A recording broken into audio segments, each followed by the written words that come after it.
네, 주린 여러분 안녕하세요. 오늘도 영앤리치 클럽에 오신 것을 환영합니다.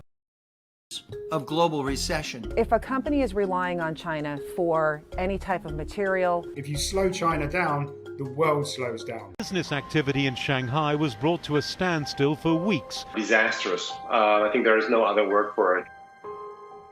세계 경제가 심상치 않습니다. 글로벌 시대인 만큼 각 나라들이 얽히고 설켜 악재가 또 다른 악재, 그리고 더 큰 악재를 만들고 있는데요. 스리랑카와 베트남 등의 남아시아 개발도상국들은 국가부도의 위기에 직면해 있고 중국과 유럽 등 선진국에서도 올겨울 가장 심한 경기 침체를 예상하고 있습니다. 미국도 남 이야기는 아닌데요. 08년도 미국의 부동산 버블을 예측했던 마이클 버리가 이번에는 더 큰 버블 붕괴가 온다고 오래전부터 경고해 왔으며 지난달에는 실제로 언행일치하는 모습을 보여주며 포트폴리오에 단 한 종목을 제외하고 3천억 규모의 주식을 전부 매도하였습니다. 그리고 지난주 파월 의장은 미국에 대공황이 오더라도 물가부터 잡겠다고 공식적으로 인플레이션 파이터 선언을 해서 시장에 큰 충격을 주었는데요. 이번 주에 영국 출신의 전설적인 투자자죠. 제레미 그랜트햄이 지금 우리는 슈퍼버블의 끝자락에 있다. 다시 말하면 역대급 버블이 터지기 일보 직전이다라는 리포트를 제출했습니다. 제목만 보더라도 당장 증시를 떠나야 하나 싶게 만드는 그런 리포트인데요. 제레미 그랜트햄이 누군지는 잘 모르실 분들을 위해 짧게 소개하자면 1980년도 일본의 버블 붕괴를 예측했고요. 실제로 일본은 지금도 아직 회복을 하지 못하고 일본의 잃어버린 10년이 30년이 넘게 이어지고 있죠. 뿐만 아니라 2000년도 닷컴 버블, 그리고 마이클 버리와 마찬가지로 08년도 전세계 금융위기의 시발점이었던 미국 부동산 버블 역시 예측한 그런 전설적인 투자자입니다. 그런 그가 지금 우리는 슈퍼버블의 끝자락에 서 있다고 말하고 있습니다. 그가 말하는 이런 슈퍼버블은 지금까지 총 3번 있었는데요. 첫 번째 버블 붕괴가 1929년 대공황이고요. 두 번째가 여러분도 잘 아시는 스태그플레이션 그리고 오일 쇼크와 함께 왔던 1970년도 대공황이었고 마지막이 최근에 있었던 2000년도 닷컴 버블이었습니다. 사실 2000년도의 닷컴 버블은 먼저 있었던 두 개의 버블 붕괴 때와는 규모로 보나 기간으로 보나 훨씬 가벼운 붕괴였는데요. 이 세 번의 슈퍼버블 붕괴 때 나타난 공통된 현상을 보면 지금과 굉장히 유사하다고 합니다. 일단 주식시장은 85%의 확률로 순탄하게 잘 작동합니다. 잘 작동한다는 건 오르기도 하고 내리기도 하고 또 오랜 기간 횡보하기도 하지만 15년의 사이클을 주기로 길게 보면 쭉 우상향한다는 거죠. 그리고 나머지 15%일 때가 중요한데 시장은 이때 굉장히 비이성적으로 행동을 한다고 합니다. 15%중 80%의 상황에서 사람들은 포모 때문에 패닉 바잉을 하고요. 나머지 20%일 때 퍼드로 인해 패닉 셀링을 합니다. 비트코인과 온갖 정체불명의 코인에 수천억 규모의 자산이 유입되고 NFT를 수십억에 사고 파는 사람들은 지난 1, 2년간 얼마나 마켓이 과열되어 있었는지를 잘 보여주었던 것 같습니다. 그리고 지금 미국 주식시장은 아직도 2.5에서 3시그마 값에 달해 있는데요. 그의 리포트를 인용하자면 한마디로 붕괴 직전이라고 볼 수 있겠습니다. 마침내 슈퍼버블이 터지게 되면 엄청난 폭락이 올 거라고 예상하는데요. 그는 슈퍼버블에는 3개의 스테이지가 있다고 합니다. 첫 번째는 슈퍼버블의 형성입니다. 보통 금리가 너무 오랜 시간 동안 너무 낮게 유지될 때 나타나는 현상인데요. 이때 투자자들의 탐욕은 극에 달하고 거품이 가득 낀 허발유가 높은 자산에 투자하기 시작합니다. 지금 우리 시장은 첫 번째 스테이지를 진작 지나왔고요. 두 번째 스테이지는 셋백입니다. 이때는 이번 우크라이나 침공과 같은 지정학적 이슈 때문에 투자자들이 시장에 대해 한번 의심스러운 생각을 하게 되는 때라고 합니다. 이제서야 투자자들은 정신을 차리고 영원히 오르기만 하는 주식은 없다고 깨닫게 된다고 하는데요. 이런 두 번째 셋백 스테이지 역시 이미 지나왔습니다. 그리고 마지막은 베어 마켓 랠리입니다. 이때 사람들은 잠시 나온 반등, 즉 데드캣 바운스를 보고 이게 찐반이다. 또다시 정고점을 뚫고 올타임 하이로 갈 수도 있겠는데 하며 현재 상황은 망각한 채 경제도 튼튼하고 모든 것이 괜찮다고 착각하는 시기라고 합니다. 제레미는 지금의 이 세 번째 스테이지의 끝자락, 즉 슈퍼버블이 터지기 일보 직전이라는 건데요. 미국의 시총 1위 기업 애플을 한번 예로 들어보겠습니다. 원래 주식은 천천히 오릅니다. 주식들이 보통 평균적으로 얼마나 오를까요? 멀리 볼 것 없이 미국 상위 500개 기업을 모아놓은 S&P 500 지수를 보면 되겠죠. 네, S&P 500은 연평균 10% 정도 오르는데요. 이처럼 매년 10% 정도씩 오르는 것이 주식시장의 평균적인 연간 상승률인데 코로나 이후 약 1.5년간 시총 1등 기업인 애플이 무려 200%, 즉 3배 이상 뛰었다는 걸 볼 수 있습니다. 변동성이 상대적으로 작은 애플이 이 정도 뛰었다는 게 사실 말이 안 되는 폭등장이었던 거고 굉장히 비정상적이었던 건데 오히려 이때 벼락거지, 돈복사라는 단어가 유행을 하며 너도 나도 주식시장으로 뛰어들게 되었는데요. 1년 만에 10배가 넘게 뛴 비트코인, 테슬라, 그 외 여러 종목들은 말할 필요도 없겠죠. 거의 매달 신고가를 갱신하는 기업이 심심치 않게 보였습니다. 팬데믹 이후 갑자기 경제가 좋아지거나 기업이 펀더멘탈이 좋아진 게 전혀 아니었는데 오히려 경제는 안 좋아졌는데도 불구하고 양적 완화로 인해 부풀려진 가격이었다는 거고 이게 바로 첫 번째 스테이지입니다. 그리고 두 번째 스테이지인 셋백이 나오는데요. 주당 180불이었던 애플이 130불대의 가격에서 거래되니 사람들은 저점이다. 이 정도면 많이 빠졌다라고 생각을 하며 들어옵니다. 이게 바로 마지막 스테이지의 시작이고 실제로 베어 마켓 랠리가 일어납니다. 쉽게 얘기해서 전형적인 저가 매수세가 들어온다는 건데요. 하지만 역시 전고점을 뚫지 못하고 다시 하락하는 모습을 볼 수 있습니다. 제레미는 세 개의 스테이지는 버블 붕괴 때마다 역사적으로 여러 번 반복된 전형적인 패턴이고 역사는 반복된다고 이야기하고 있습니다.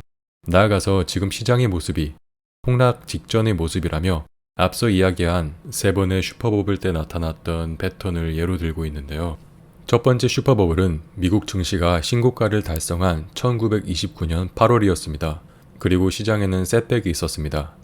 당시 투자 중이던 사람들은 악재가 이미 충분히 반영된 가격이다, 매력적인 가격이다 라며 오히려 추매를 했고 시장은 실제로 꽤나 많이 반등도 했습니다. 3달 만에 저점 대비 무려 55% 반등을 했는데요. 얼마 못 가 더 큰 폭으로 엄청나게 폭락한 걸 볼 수 있습니다. 무려 88% 하락을 했는데요. 1973년 슈퍼버블 그리고 2000년대 닷컴버블 때도 똑같은 패턴을 보여주고 있습니다. 2000년도 나스닥의 신고가 갱신, 셋백, 그리고 불과 몇 달 만에 60% 반등, 그리고 다시 90%의 폭락이 있었습니다. 제레미는 이런 패턴들이 슈퍼버블의 붕괴를 상징한다고 이야기하고 있고 오늘날의 패턴과 일치한다고 하는데요. 6월 13일 3600대까지 빠진 S&P 500은 2달 만에 60% 가까이 상승하며 지난달 4300에 가깝게 다시 올라왔었습니다. 그리고 지금은 또 다른 슈퍼버블의 붕괴에 직면해 있다고 하는 것이죠. 이에 반대하는 의견으로는 그치만 지금은 다르다, 지금 노동시장은 견조하다, 그리고 경기가 좋다라는 말들이 계속 나왔었는데 바로 지난주에 수치상 변곡점이 왔죠. 0.2%로 의미 있는 수치라고 보기는 어렵지만 매달 줄기만 하던 실업률이 드디어 터닝 포인트를 돌며 처음으로 올랐습니다. 기업들, 특히 빅테크들 기업이 대대적인 감원에 들어갔는데 이건 앞으로 경기가 좋지 못할 것이라는 게 되겠죠.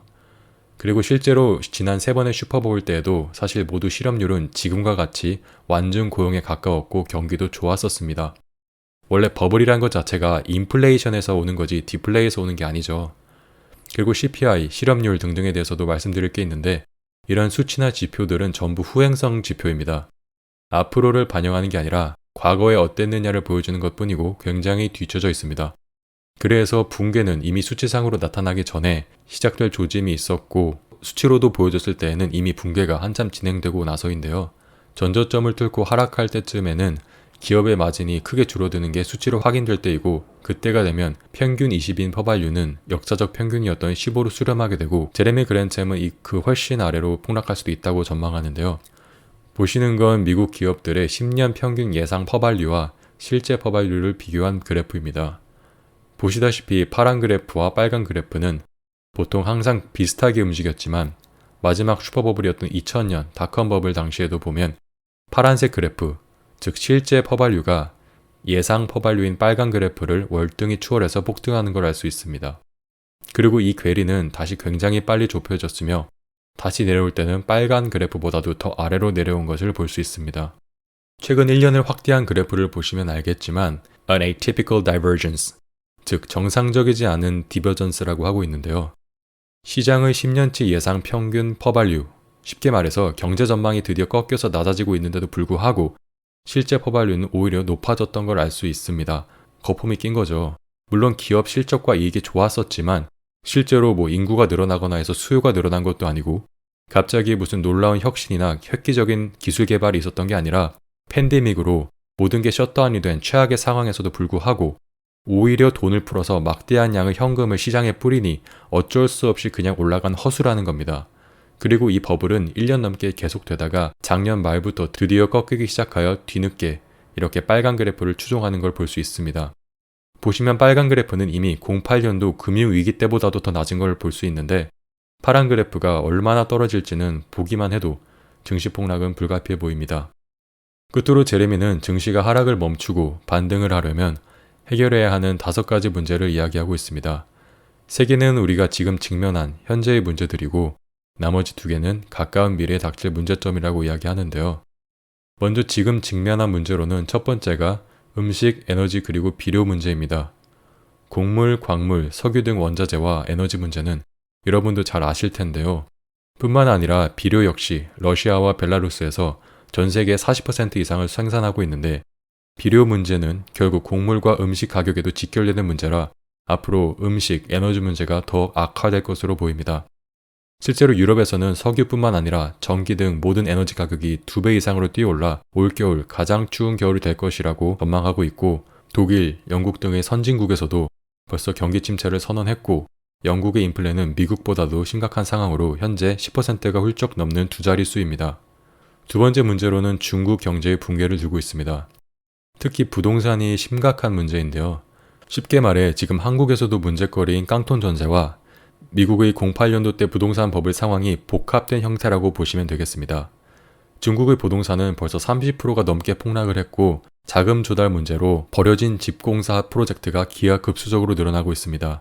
중국 경제, 특히 부동산이 지금 굉장히 심각한데요. 자세히 이야기하면 이 주제 하나만으로도 20-30분이 좋게 넘어갈 주제이므로 시간이 된다면 이 부분에 대해서는 나중에 영상을 따로 만드는 게 좋을 것 같고요.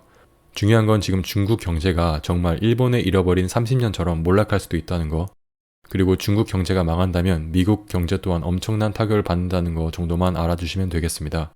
미국은 대부분의 제품을 아웃소싱을 하고 있죠. 미국 제품의 20%를 전부 중국에서 만들고 있는데 이런 중국이 몰락한다면 이건 사실 미국뿐 아니라 전 세계 경제에 엄청난 타격을 가져다 줄 것입니다. 끝으로 인플레를 문제로 들고 있는데 너무나 잘 알고 있는 부분이니 따로 언급은 안 하겠습니다. 가까운 미래에 겪게 될 문제로는 환경오염 등에 의한 기후변화와 인구 문제를 들고 있습니다. 한국은 뭐 말할 것도 없이 너무 심각한 수준이죠. 20대 미혼율이 98%, 30대 미혼율이 45%라고 합니다. 30대라고 하면 39세의 나이도 포함된 거고 보통 이런 조사는 만 나이로 하기 때문에 엄밀히 말하면 한국 나이로 41살까지도 포함된 통계라고 봤을 때 41살까지도 거의 절반 정도가 결혼을 안 했고 심지어 결혼한 사람들 중에서도 딩크족이라고 해서 애를 낳지 않는 추세인데요. 미국은 이 정도까지는 아니지만 미국도 지금 죽는 사람들보다 태어나는 아기들이 훨씬 부족한 상황이고 특히 현재 우리 노동력을 담당하고 있는 베이비부머 세대들이 벌써 은퇴를 했거나 빠른 시일 내에 은퇴를 앞두고 있는데 이 인력을 어디서 충당할지 막막하다는 겁니다. 당연히 경제와 주가에도 영향을 크게 미치겠죠. 저도 투자자로서 마냥 기쁘기만 한 소식은 아니지만요.